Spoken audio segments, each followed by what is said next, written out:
देख रहे हैं लाइव 7। नमस्कार, लाइव 7 विशेष में आपका स्वागत है। मैं हूं ज्ञान रंजन।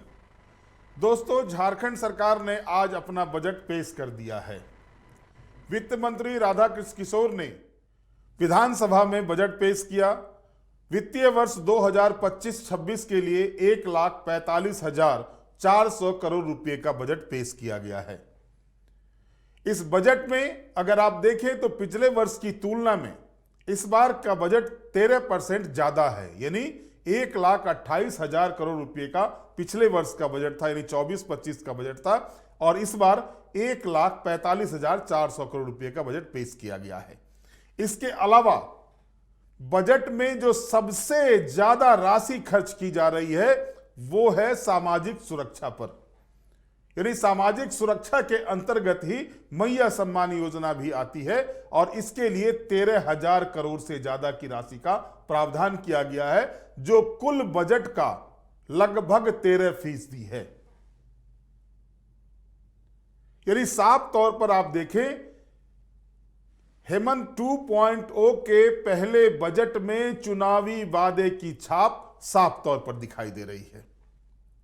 अब सवाल यह उठ रहा है कि चुनावी वादे में रोजगार भी थे, चुनावी वादे में 450 रुपये में गैस सिलेंडर भी था, उसका क्या हुआ? हम सब कुछ बताएंगे आपको। लेकिन पहले आप जानिए कि राज्य सरकार ने जो बजट पेश किया है उसमें अगर आप देखेंगे तो लगातार राजकोषीय घाटा जो है वो बढ़ता जा रहा है, इंटरेस्ट की राशि बढ़ती जा रही है, इंफ्रास्ट्रक्चर डेवलपमेंट पर राशि कम है, लेकिन सामाजिक सुरक्षा पर राशि का ज्यादा प्रावधान किया गया है। आखिर इसके पीछे की सोच क्या है यह हम आपको बताएंगे, लेकिन पहले आप सुन लीजिए वित्त मंत्री राधाकृष्ण किशोर ने बजट भाषण में क्या क्या बातें कही। आपके माध्यम से सदन को भी बताना चाहूंगा कि वर्ष 2019-20 में राज्य का आर्थिक विकास दर 1.1% था। कोरोना काल के विषम परिस्थितियों को अपवाद माने तो वर्ष 2022-23 में अप्रत्याशित सुधार हुआ। महोदय, अप्रत्याशित सुधार के साथ आर्थिक विकास दर 7.8% कांस्टेंट प्राइस रहा। वर्ष 2023-24 में राज्य का विकास दर 7.5% कांस्टेंट प्राइस पर रहा तथा वर्ष 2025-26 में इसका प्रतिशत 7.5 कांस्टेंट प्राइस पर रहने का अनुमान है। महोदय, मैं गर्व के साथ ये कहना चाहता हूं कि हमारी गठबंधन की सरकार ने राजकोषीय घाटा को नियंत्रित और कम से कम स्तर तक रखने का सर्वोच्च प्राथमिकता दी है।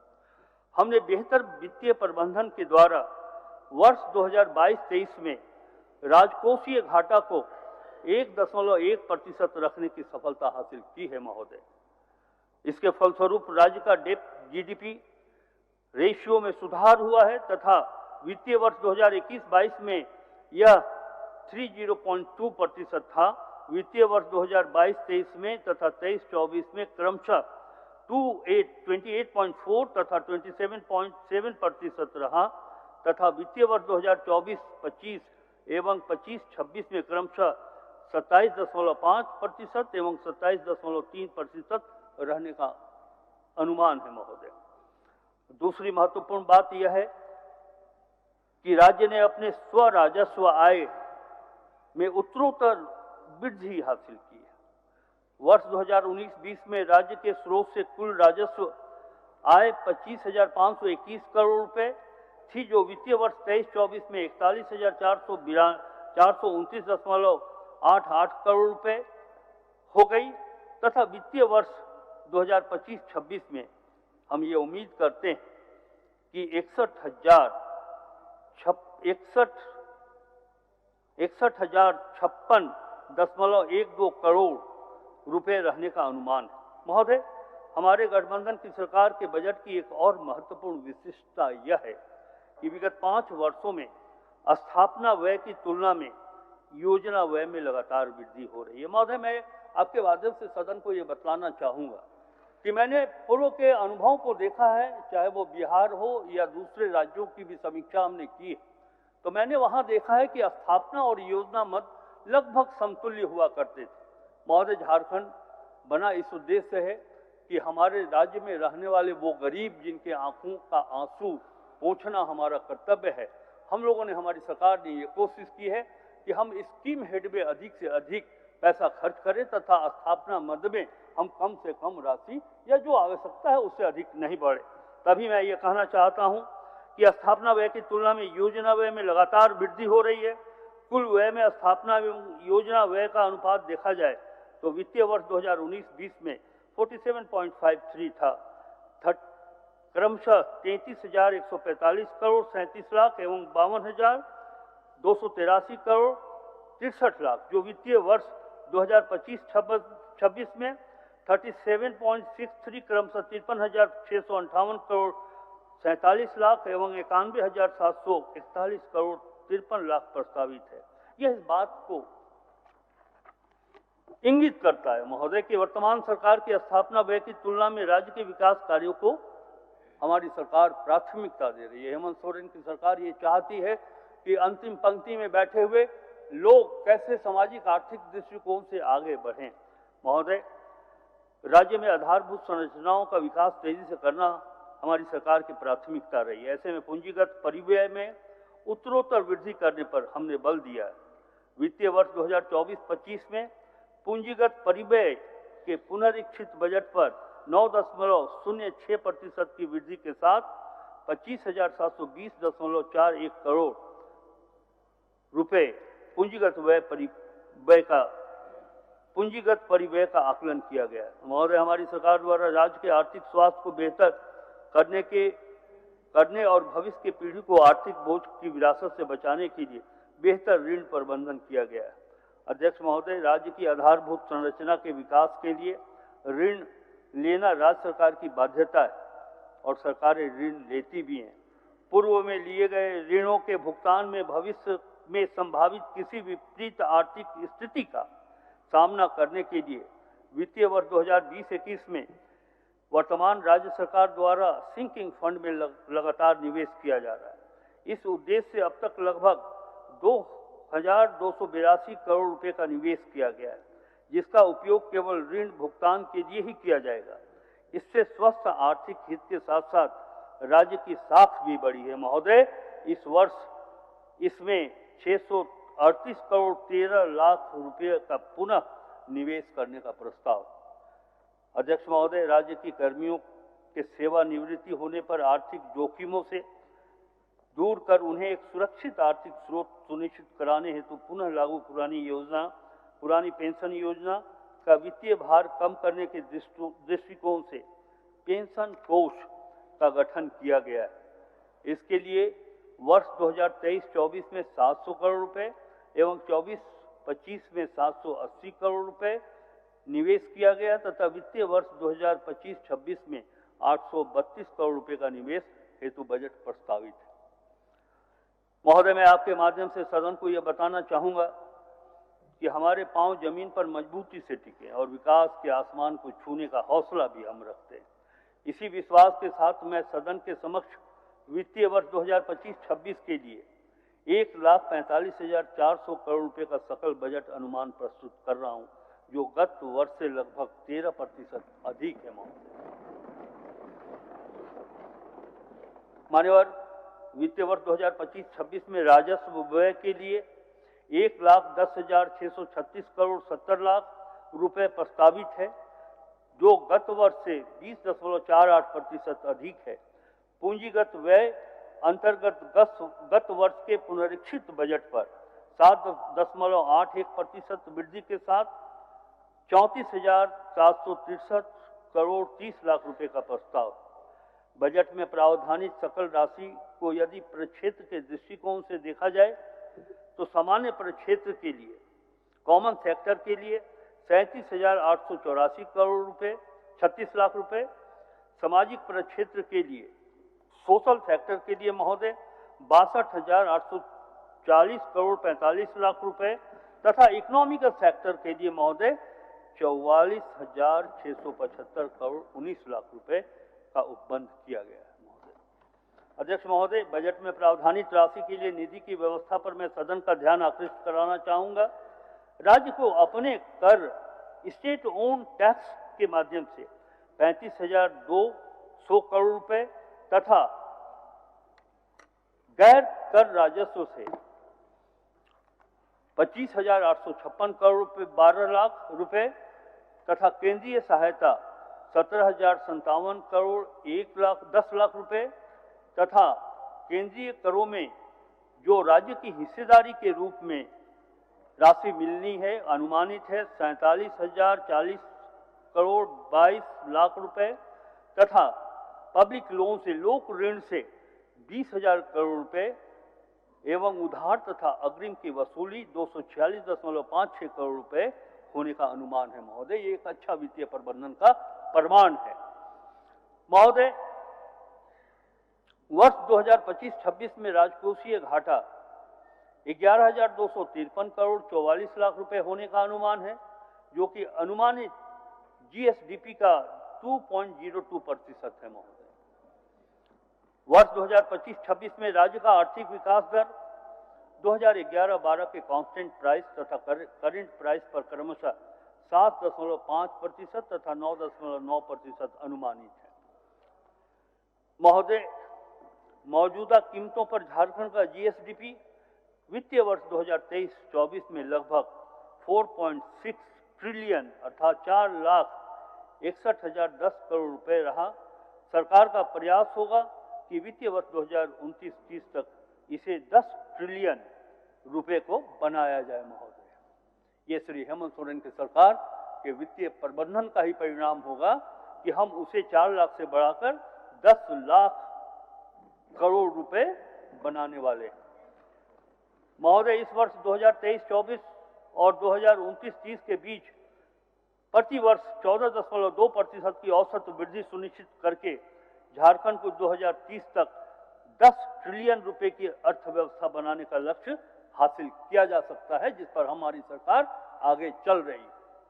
तो अभी आपने सुना कि वित्त मंत्री राधाकृष्ण किशोर ने विस्तार से बताया कि बजट में कहां से राशि आएगी, राशि कहां जाएगी, किस सेक्टर को उन्होंने फोकस किया है और क्या कुछ करने की उम्मीदें हैं और कैसे राज्य की अर्थव्यवस्था को मजबूत किया जाए। इन सारे विषयों को उन्होंने अपने बजट भाषण के दौरान बताया।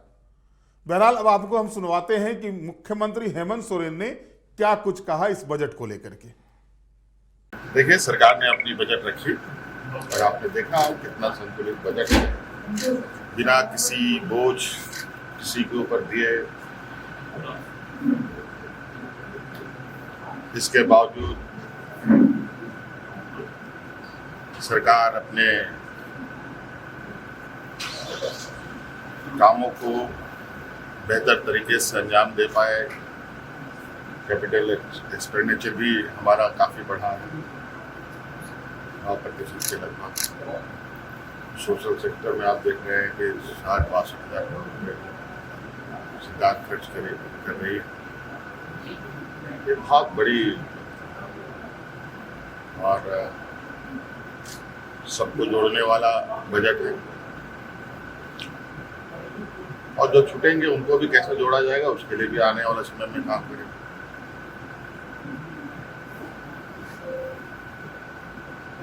झारखंड एक पिछड़ा राज्य होते हुए भी अपने वित्तीय व्यवस्थाओं को आए दिन मजबूती प्रदान कर रहा है और आज ही किसी अखबार में हमने पढ़ा है कि वित्तीय व्यवस्था हमारे राज्य की देश के बेहतरीन प्रदर्शन करते हुए चौथे राज्यों में गिना जा रहा है। तो कई ऐसे है कि बहुत बड़ा बजट है कि सब पर अभी कितने नहीं की जाएगी, फिर आपको विशेष रूप में बताएंगे। तो अभी आपने सुना मुख्यमंत्री हेमंत सोरेन ने भी एक ही बात कही जो वित्त मंत्री ने भी अपने प्रेस कॉन्फ्रेंस के दौरान, जो उन्होंने बजट भाषण के बाद विधानसभा में प्रेस कॉन्फ्रेंस किया था, उस समय भी कही थी कि सामाजिक सुरक्षा पर फोकस्ड है ये बजट। किसानों के लिए, युवाओं के लिए और सामाजिक सुरक्षा। बहरहाल सवाल यह उठता है कि आखिरकार सरकार ने मैया सम्मान योजना की राशि 1000 से बढ़ा करके 2500 रुपये करने की घोषणा की थी और उसको लेकर के बजट में 13,000 करोड़ से ज्यादा का प्रावधान तो किया गया, लेकिन सरकार ने यह भी घोषणा की थी कि हमारी सरकार रोजगार को बढ़ावा देगी।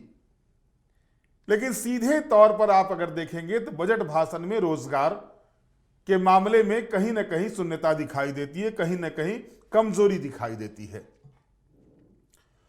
सामान्य सी बात है कि अगर आप बजट को देखें तो उसमें जो बजट भाषण जो दिए गए हैं उसमें कहा गया है कि बजट में प्रावधानित सकल राशि को यदि प्रक्षेत्र के दृष्टिकोण से देखा जाए तो सामान्य प्रक्षेत्र के लिए 37,884.36 करोड़ रुपये, सामाजिक प्रक्षेत्र के लिए यही गौर करने वाली चीज है, सामान्य प्रक्षेत्र के लिए 37,000 करोड़, लगभग 38,000 मान के चलिए, लेकिन सामाजिक प्रक्षेत्र के लिए 62,000, यानी लगभग जो है सो 1.25 गुना के करीबन राशि जो है सामाजिक प्रक्षेत्र के लिए इस बजट में प्रावधानित किया गया है।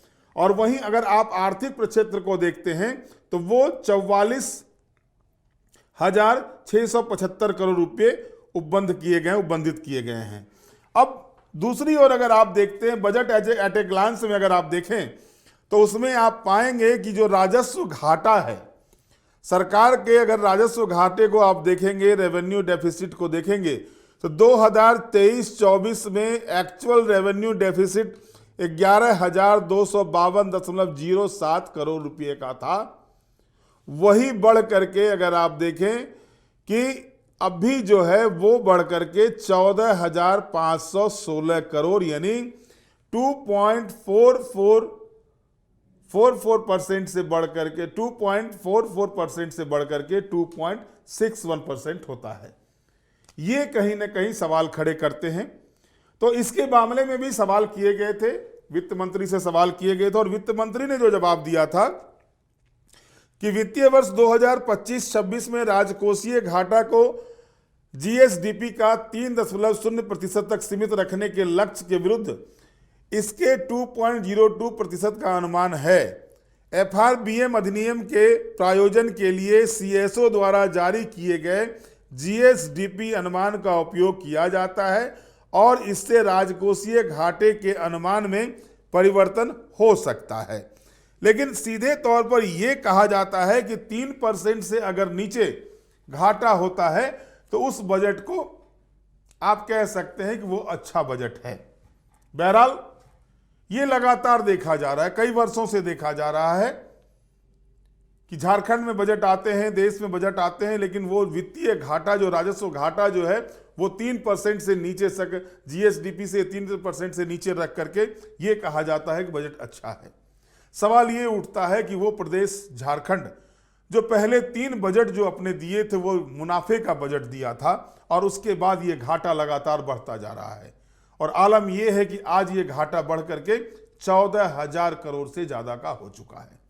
वहीं दूसरी ओर आप अगर देखें तो जो रुपये कहां जाएंगे, अगर आप उसमें देखते हैं तो वेलफेयर एंड सोशल वेलफेयर में सबसे ज्यादा 17.47% राशि राज्य सरकार दे रही है, यानी सबसे ज्यादा राशि जो है सो सामाजिक सुरक्षा, समाज कल्याण के लिए दिया जा रहा है। मैया सम्मान योजना इसी के अंतर्गत आता है। वहीं अगर आप देखते हैं कि रूरल डेवलपमेंट हर एक साल की तरह इस बार भी 11.39% है, एजुकेशन पर 12.11% है। वहीं अगर आप देखें तो अन्य क्षेत्रों में देखें तो उस तरह के राशि का प्रावधान नहीं किया गया। एग्रीकल्चर में भी अगर आप देखेंगे तो 4.71% दिया गया है। वहीं जो झारखंड के लिए सबसे महत्वपूर्ण है टूरिज्म डेवलपमेंट का, जिसके बारे में कहा जा रहा था कि टूरिज्म आईटी हब वगैरह बनाया जाएगा, तो इसमें सरकार ने land revenue, labour, tourism, IT and others को मिला करके 6.82% राशि का प्रावधान किया 1,45,400 करोड़ रुपए में से। अब सीधे तौर पर आप देखें कि अगर सरकार ये कहती है कि हम स्थापना व्यय की राशि को लगातार कम कर रहे हैं और योजना व्यय की राशि को लगातार वृद्धि की जा रही है और यह दर्शाता है कि राज्य सरकार योजनाओं के माध्यम से योजनाओं को ज्यादा से ज्यादा जनता तक पहुंचाने की बात करती है। सवाल यह उठता है कि स्थापना मद की राशि में कटौती या कम होना यह एक अच्छे बजट का संकेत हो सकता है, लेकिन स्थापना मद से ही जो स्थापना मद की राशि होती है, गैर योजना व्यय से, जिसका नाम स्थापना मद कर दिया गया है, उस राशि से ही नियोजन को बढ़ावा दिया जा सकता है। और सवाल मेरा जो था कि मैया की बल्ले बल्ले रोजगार का क्या, यहां पर आकर के सवाल खड़े हो जाते हैं। खड़े इसलिए भी होते हैं कि अगर आप सोशल वेलफेयर को, डेवलपमेंट को दे रहे हैं, ध्यान दे रहे हैं, जाहिर तौर पर सोशल वेलफेयर में जो सबसे बड़ी राशि मैया सम्मान योजना में जा रही है, वो राशि बजट का लगभग 13% के करीबन बजट का है। तो उस राशि का 13,000 कुछ करोड़ जो मैया सम्मान योजना में राशि जा रही है, उस राशि का से फिर वापसी क्या मिल रहा है, सरकार को उससे फायदे क्या हो रहे हैं? क्या मुफ्त की रेवड़ी बांट करके अर्थव्यवस्था को, जो अर्थव्यवस्था मजबूत होने की बात कही जा रही है लगातार, जो है सो ये भी कहा जा रहा है कि देश की चौथी अच्छी अर्थव्यवस्था में से झारखंड का नाम हो रहा है, ये भी बातें कही जा रही है। इसके अलावा अगर आप देखेंगे तो कई चीजें ऐसी हैं कि जो राज्य सरकार ने अपने बजट में जो घोषणा की है, बजट के माध्यम से जो बातें कही है, उसमें अगर आप देखेंगे तो आप पाएंगे कि बहुत सारी चीजें ऐसी हैं जिसमें सीधे तौर पर जो है आपको दिखेगा कि कहीं ना कहीं जो है सो और इसमें मजबूती की आवश्यकता होनी चाहिए थी। अब सवाल ये उठता है कि जो चीजें आनी चाहिए थी, खास करके रोजगार को लेकर के, जो मुख्य रूप से विषय होता है, आज पूरे देश के भीतर, झारखंड ही नहीं पूरे देश के भीतर अगर सबसे बड़ा संकट है, सबसे बड़ी समस्या है, तो वो समस्या है युवाओं को रोजगार का।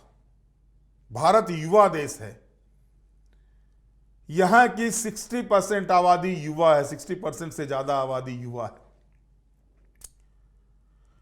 अगर आप 18 साल से लेकर के 40 साल के लोगों की गणना करेंगे तो वो गणना आधी से ज्यादा आबादी जो है सो आपको इस एज ग्रुप के मिलेंगे। और आज इस एज ग्रुप को मिल क्या रहा है? वायदे, घोषणाएं, लेकिन कहीं से भी कोई भी सरकार, चाहे वो केंद्र की सरकार हो, राज्य की सरकार हो या अन्य प्रदेशों की सरकार हो, चुनावी वादे में सभी के रहते हैं रोजगार की बात, नौकरियों की बात, लेकिन जब चुनाव समाप्त होते हैं उसके बाद वो चीजें भुला दी जाती है। देश भी उदाहरण है और झारखंड भी उदाहरण है। और इस बार के बजट में जब इंफ्रास्ट्रक्चर डेवलपमेंट को, क्योंकि वित्त मंत्री ने प्रेस कॉन्फ्रेंस के दौरान साफ शब्दों में कहा कि 24 वर्षों तक झारखंड का बजट का अधिकांश भाग इंफ्रास्ट्रक्चर में जा रहा था, लेकिन इस बार हम लोगों ने सोचा है कि सामाजिक प्रक्षेत्र को बढ़ावा दिया जाए। और आपने, जैसा कि मैंने आपको बताया कि सामाजिक प्रक्षेत्र में आर्थिक प्रक्षेत्र से और अन्य प्रक्षेत्रों, सामान्य प्रक्षेत्र से, दोनों से ज्यादा राशि का प्रावधान किया गया है।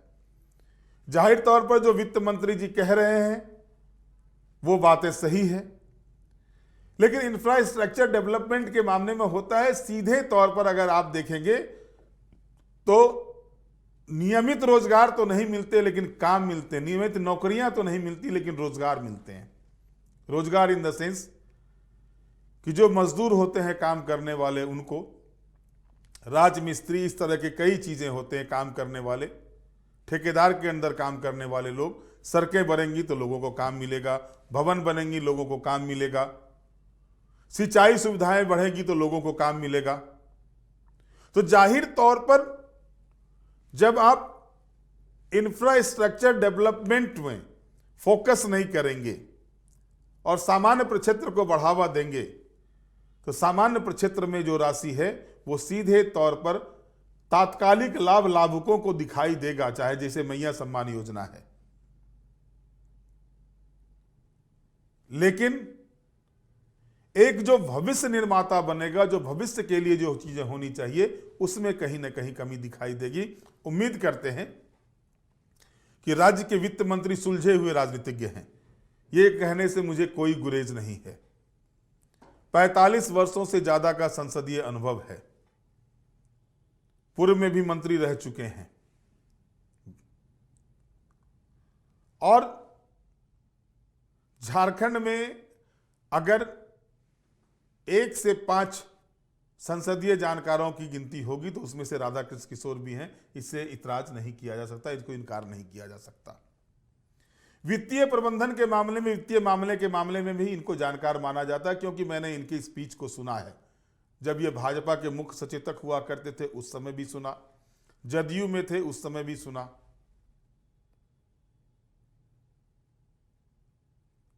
और जिस तरीके से ये बातों को रखते थे, और आज भी बजट स्पीच बहुत अच्छा, बजट बहुत अच्छा, सब कुछ हो सकता है, लेकिन एक सवाल खड़े रह जाते हैं।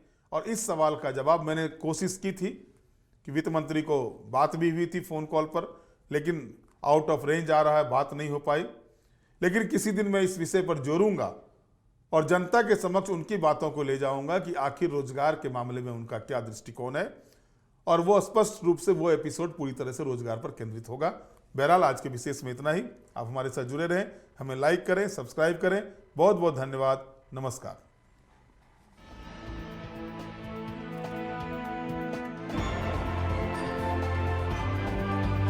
आप देख रहे हैं लाइव 7।